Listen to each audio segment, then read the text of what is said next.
akan melakukan sosialisasi tentang pemberdayaan masyarakat dalam implementasi nilai-nilai Pancasila pada berbagai aspek kehidupan berbangsa dan bernegara, di mana kami nanti akan menjelaskan kepada masyarakat, salah satu itu mahasiswa dari kampus kami, tentang bagaimana nilai Pancasila dan bagaimana pendapat beliau tersebut tentang nilai-nilai Pancasila tersebut.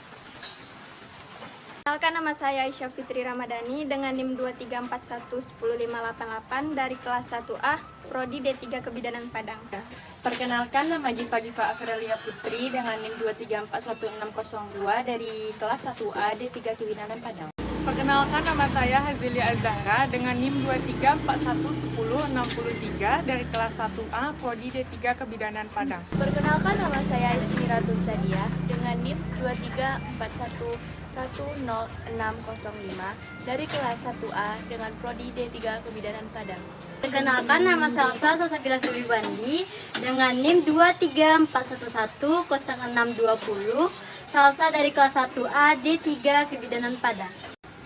Perkenalkan, nama Selvi Sofianti dengan NIM 234110621 dari kelas 1A dengan Prodi D3 Kebidanan Padang. Baiklah, sebelum kita bersosialisasi, kita pertama dulu mengenal tentang Pancasila. Dasar kehidupan bersama di Indonesia adalah Pancasila. Kita selalu melandaskan Pancasila dengan melandaskan segala apapun.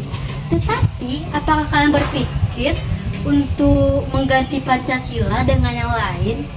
Apakah Pancasila penting bagi kehidupan kita? Apa yang terjadi bila Pancasila tidak pernah dirumuskan oleh Insinyur Soekarno? Lalu, apa yang terjadi jika kita tidak menjadikan Pancasila sebagai landasan kita dalam kehidupan berbangsa dan bernegara? Pancasila pertama kali disebut dalam sidang pertama BPU PKI yang berlangsung pada tanggal 29 Mei sampai tanggal 1 Juni. Tepatnya pada tanggal 1 Juni, Insinyur Soekarno memperkenalkan 5 nilai yang terdiri dari kebangsaan Indonesia, internasionalisme dan perikemanusiaan, mufakat atau demokrasi, kesejahteraan sosial, dan ketuhanan yang Maha Esa. Maka lahirlah Pancasila. Meskipun saat Orde Baru sempat disalahgunakan, tetapi pada zaman sekarang Pancasila sering digunakan oleh masyarakat sebagai landasan dalam kehidupan berbangsa dan bernegara. Masyarakat Indonesia sadar bahwa Pancasila itu sangat penting. Mereka mengimplementasikan Pancasila ke dalam kehidupan sehari-hari. Baiklah, kita akan masuk pada penjelasan sila pertama, di mana teman saya yang bernama Aisyah akan bersosialisasi kepada salah satu teman mahasiswa saya. Teman-teman, di sini saya akan mensosialisasikan tentang nilai-nilai sila yang pertama, yaitu ketuhanan yang Maha Esa, kepada teman kampus saya sendiri, yaitu Aisyah. Jadi gimana menurut Aca? Kan di kampus ada teman Aca yang berbeda agama. Jadi menurut Aca, apakah Aca sudah menerapkan nilai sila pertama di lingkungan kampus Aca? Di sini Ariska telah menerapkan sila pertama, yaitu perbedaan agama kan. Nah, di sini Ariska tidak mengikut campuri urusan atau perbedaan agama di sini. Aca saling menghargai, menghormati antara perbedaan agama ini. Jadi gimana tanggapan Aca? Kan Aca sekolah dulu kan pasti ada tuh yang berbeda agama kan. Gimana juga cara Aca menanggapinya? Saling menghormati, kebebasan menjalankan ibadah sesuai dengan agama dan kepercayaan masing-masing. Nah, yang kedua ada tidak melakukan penistaan terhadap suatu agama, seperti melakukan perusakan rumah-rumah ibadah. Nah, yang ketiga ada membina kerukunan hidup antar umat beragama. Nah, yang keempat membina kerjasama dan tolong-menolong antar agama. Nah, yang kelima bersikap toleransi kepada umat agama lain.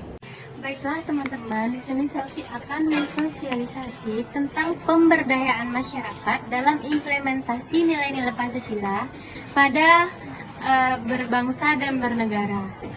Kepada salah satu teman Selvi yang bernama Haris tentang Pancasila kedua, yaitu kemanusiaan yang adil dan beradab.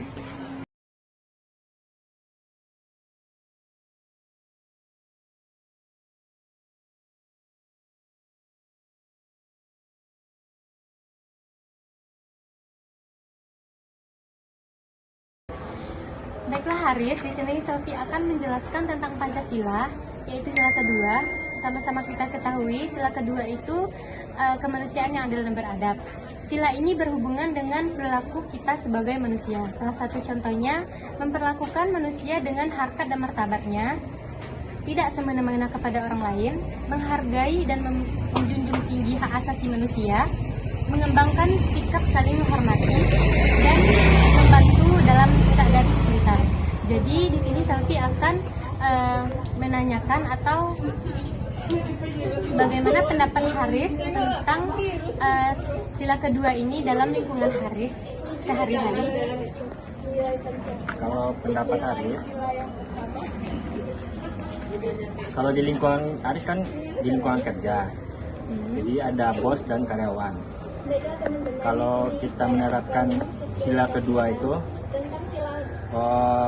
kita misalnya bos ketika menyuruh karyawannya harus pakai kata tolong, atau misalnya tolong kamu kerjakan ini, kan jadi kayak memanusiai orang itu. Terus misalnya kalau ketemu berhadapan sama karyawan lain atau sama bos harus saling menyapa gitu. Misalkan salah satu bos kepada staf ini kan berbeda-beda. Misalnya kayak staf atau karyawan bosnya itu kan beda-beda, kadang ada S1, ada S2, kadang juga ada tamat SMA. Jadi bagaimana bos itu bersikap adilnya kepada Haris atau teman-teman Haris yang lainnya? Apakah itu misalnya di tamat SMA disudutin atau dilecehkan atau gimana lah? Kan kadang ada yang nggak adil tuh tentang bos kepada karyawannya. Jadi kalau di lingkungan Haris bagaimana, atau pendapat Haris seharusnya bagaimana gitu? Kalau di lingkungan Haris sih masih menghargai si bosnya gitu. Soalnya kan Haris masih tamatan SMA kan, jadi Haris masih dihargai juga. Ada juga yang masih tamatan S1 tapi masih dihargai kayak sederajat gitu. Kalau misalnya pendapat Haris untuk yang tidak menghargai itu kan mungkin harus belajar dulu bosnya untuk etikanya. Gitu ya. Kan besok kalau misalnya Haris atau teman Haris mendapat posisi seperti itu kan, bosnya tidak adil atau orang yang lebih tinggi itu tidak adil. Jadi apa yang harus dilakukan? Harus lakukan kalau untuk menegur bosnya mungkin tidak mungkin ya kan, soalnya dia pangkatnya lebih tinggi. Malah mungkin Haris yang kena marah. Mungkin untuk teman Haris disuruh cari perusahaan lain aja yang saling menghargai gitu. Menurut Haris kan di Indonesia ini ada berapa banyak orang sih menerapkan Pancasila yang kedua ini? Mungkin 80% per 30%. Oh ya udah ya Haris, terima kasih. Baiklah, saya Azelia Zahra akan melakukan sosialisasi kepada teman kampus saya yang bernama Tiara mengenai sila ketiga Pancasila dalam kehidupan berbangsa dan bernegara. Sila ketiga Pancasila ini berbunyi Persatuan Indonesia. Semua warga negara Indonesia tidak boleh melakukan aksi-aksi yang dapat merenggangkan persatuan dan kesatuan negara kita, seperti melakukan tindakan terorisme, intoleransi, serta gerakan separatisme. Sebagai warga negara yang baik, kita harus tetap menjaga keutuhan negara kita dengan menghindari tindakan-tindakan yang dapat memecah belah negara kita. Baiklah, menurut Ria, bagaimana penerapan nilai-nilai Pancasila dalam kehidupan di kampus kita? Menurut dia, penerapan Pancasila ketiga di kampus kita yaitu dengan cara saling menghormati antara pemeluk agama yang berbeda dengan kita dan tidak memaksakan agama pada orang lain, serta ikut dalam berbagai kegiatan agama yang diadakan oleh kampus. sekianlah sosialisasi Hazel mengenai sila ketiga Pancasila. Permisi Kak, perkenalkan nama saya Ismira Tunsadia. Saya akan sedikit mensosialisasikan tentang sila keempat yang berbunyi kerakyatan yang dipimpin oleh hikmat, kebijaksanaan, perwakilan. Kakak dengan nama siapa Kak? Triadara. Baik, saya akan sedikit mensosialisasikan tentang materi ini. Yang pertama, sila keempat, kerakyatan yang dipimpin oleh hikmat, kebijaksanaan dalam permusyawaratan perwakilan. Dapat dilihat bahwa banyak sekali kasus ataupun masalah yang terjadi di negara kita yang menunjukkan penurunan sila keempat ini. Contohnya, banyaknya kasus sengketa pilkada yang harus berakhir di Mahkamah Konstitusi. Hal ini semakin parah karena masyarakat disibukkan oleh matinya sikap dalam menghormati pendapat orang lain. Demokrasi dan rasa legowo di hati para pihak yang kalah seolah-olah sudah mati sejak lama.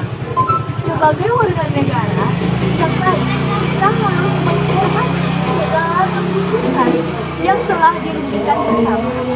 Meskipun kalah, kita harus lapang dada dalam menerima apapun hasilnya. Baik, dari sosialisasi saya tadi, saya izin bertanya sedikit kepada kakak. Apa pendapat kakak? Bagaimana cara kita mensosialisasikan atau menerapkan penerapan sila keempat pada Pancasila ini? Yaitu kita tidak boleh memaksakan kehendak pada orang lain, mengutamakan musyawarah dalam mengambil keputusan, serta untuk kepentingan bersama musyawarah untuk mencapai mufakat diliputi oleh semangat kekeluargaan, menghormati dan menjunjung tinggi setiap keputusan yang dicapai. Baiklah, sekarang kita akan melanjutkan sosialisasi yang tadi dengan babak kedua. Menurut Bapak, bagaimana implementasi dari sila kelima dari Pancasila? Yaitu keadilan sosial bagi seluruh rakyat Indonesia, Pak. Ya, berbeda-beda. Ya, yang bisa memaknai ada yang kalau di sekarang ini kesosialan itu agak kurang. Contohnya aja, kalau bagi rakyat yang di atas itu dia bertambah hebat dan kaya. Kalau yang miskin ya menengah ke bawah ya susah kehidupannya sekarang. Kalau di lingkungan tempat kakak, kalau kayak seperti bergotong royong atau menghargai pendapat orang lain itu masih terjalan gitu atau enggak? Ada juga, tapi ada juga enggak. Kadang-kadang bisa juga enggak karena orang ini melihat orang-orangnya juga enggak seluruhnya mau gotong royong itu lagi. Terus kalau kayak misalnya ada rapat di sebuah masjid atau musyawarah gitu, apakah ada semuanya kan? Enggak juga. Tapi kalau bagi orang kampungnya, kalau ada maunya memang ada datang.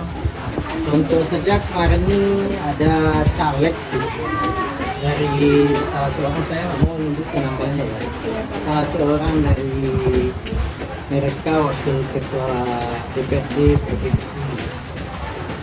Itu dia membagikan uang ke musala tuh, dana pokoknya 50 juta bantuan ke masjid di dekat rumah, di namanya Masjid Anang Cahaya.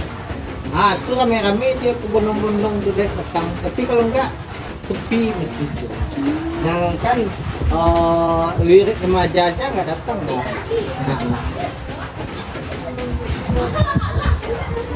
Terus kalau kayak misalnya ada musyawarah kayak pemilihan sebuah RT, RW itu adil kah sekarang Pak menurut Bapak di wilayah Bapak atau di negara ini Pak? Kayak kita pemilihan presiden kah atau gubernur gitu Pak? Enggak. Itu ada permainan semua. Baik RT walaupun apa ada permainan. Kadang orang tuh suka-sukanya aja. Datang berempat nanti udah ditunjuk aja orang. Kalau presiden pemilihannya deh banyak curang yang saya lihat sudah bermain lah di KPU Bawaslu sudah bermain di bawah, karena banyak yang datang nanti suaranya untuk orang itu. Ada lagi yang kasih uang muni politik itu ada tuh di rumah, ada tuh ada gitu. Tapi saya nak mau menyebutkan calegnya, belum lama ini kejadian Di Sumber ini Pak? ya. Di wilayah mana kita kalau boleh tahu? Cendana Mata Air ya, pemilihannya di Cendana Mata Air. Kalau kayak menghargai, kayak suruh menghargai jualan orang lain atau gimana gitu Pak, maka ada yang Bapak rasakan gitu? Jualannya gimana? Seperti kan Bapak kerja gitu, kata ada yang saling menghargai atau gimana Pak? Kalau yang jualan itu ada saling menghargai kalau penduduk tempat, karena kita tinggal di komplek itu ada. Tapi kalau yang bagian yang kayak anggota dewan tuh menjelang dipilih dia dekat sama rakyat, tapi setelah dipilih dia nggak tahu sama rakyat pada umumnya.